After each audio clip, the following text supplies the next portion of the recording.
الحمد لله وكفى الصلاة والسلام على رسوله المصطفى.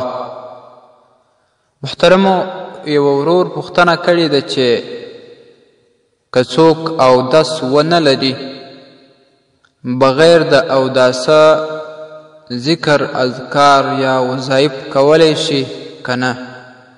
مثلا یا دا چې سورة الفاتحه یا چهار قل یا مثال درود شریف دا سهار و ماښام کله کله وی مونږ وایو په داسې حال کې چې اودس مو نه وي د دې ویل څنګه دي؟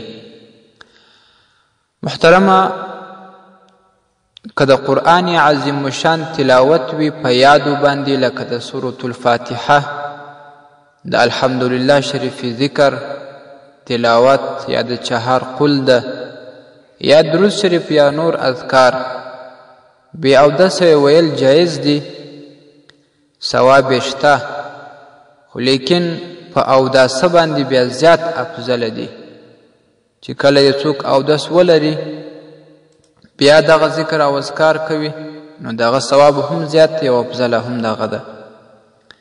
الدر المختار کې راځي ولا يكره النظر إليه أي القرآن.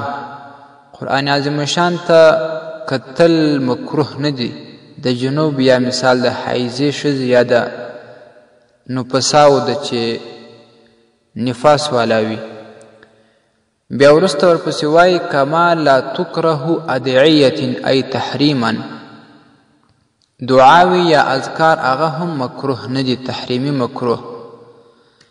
وإلا فالوضوء لمطلق الذکر مندوب، اودس مطلق ذکر د پاره مندوب دی، یعنی مستحب دی، ښه کار دی چې هر ذکر څوک کوي باید په اوداسه باندې وي. که اوداسه نه درلود ذکر وکړي مکروه تحریمي نه ده، خلاف اولا کار دی، ښه کار نه دی، نوره ګناه پکې نشته، ثواب الله تبارک وتعالی ورکوي، خو ثواب به کم وي په نسبت و هغه ته چې کم ذکر په اوداسه باندې وسي.